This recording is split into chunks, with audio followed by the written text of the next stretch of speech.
Aujourd'hui, lecture du chapitre 23 dans Devarim pour la paracha Ki-Tetsé. On ne doit pas épouser la femme de son père et découvrir ainsi la couche paternelle. Celui qui a des génitoires écrasés ou mutilés ne sera pas admis dans l'assemblée de Yahweh. L'enfant illégitime ne sera pas admis dans l'assemblée de Yahweh. Sa 10e génération même ne pourra pas y être admise. Un Ammonite ni un Moabite ne seront admis dans l'assemblée de Yahweh. Même après la 10e génération, il sera exclu de l'assemblée de Yahweh à perpétuité. Parce qu'ils ne vous ont pas offert le pain et l'eau à votre passage aux sorties de l'Égypte, et de plus parce qu'il a stipendié contre toi Balaam, fils de Béor, de Pétor, en Mésopotamie, pour te maudire.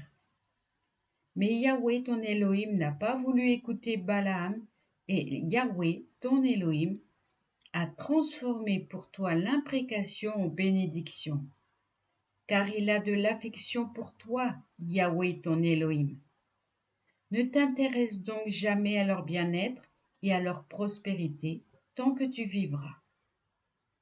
N'aie pas en horreur l'Iduméen, car il est ton frère. N'aie pas en horreur l'Égyptien, car tu as séjourné dans son pays. Les enfants qui naîtront d'eux, dès la 3e génération, pourront être admis dans l'assemblée de Yahweh. Quand tu marcheras en corps d'armée contre tes ennemis, tu devras te garder de toute action mauvaise. S'il se trouve dans tes rangs un homme qui ne soit pas pur, par suite d'un accident nocturne, il se retirera du camp où il ne rentrera pas. Aux approches du soir, il se baignera dans l'eau et, une fois le soleil couché, il rentrera dans le camp. Tu réserveras un endroit en dehors du camp où tu puisses aller à l'écart. Tu auras aussi une pêchette dans ton équipement, et quand tu iras t'asseoir à l'écart, tu creuseras la terre avec cet instrument et tu en recouvriras tes déjections. Car Yahweh ton Elohim marche au centre de ton camp pour te protéger et pour te livrer tes ennemis. Ton camp doit donc être saint. Il ne faut pas que Elohim voie chez toi une chose déshonnête, car il se retirerait d'avec toi. Ne livre pas un esclave à son maître s'il vient se réfugier de chez son maître auprès de toi. Laisse-le demeurer chez toi, dans ton pays, en tel lieu qu'il lui plaira, dans telle de tes villes où il se trouvera bien. Ne le moleste point. Il ne doit pas y avoir une prostituée parmi les filles d'Israël, ni un prostitué parmi les fils d'Israël.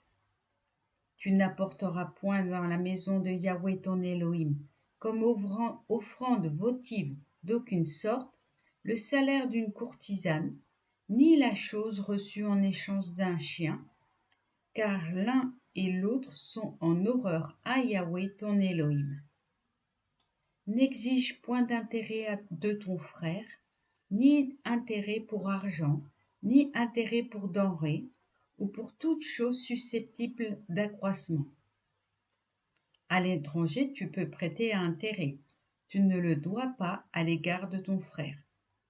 Si tu veux que Yahweh ton Elohim bénisse tes divers travaux dans le pays où tu vas entrer pour en prendre possession.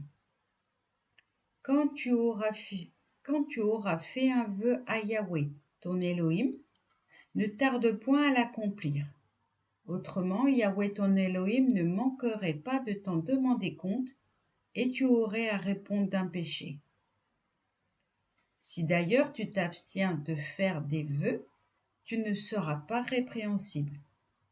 Mais la parole sortie de tes lèvres, tu dois l'exécuter religieusement une fois que tu auras voué à Yahweh ton Elohim une offrande volontaire promise par ta propre bouche.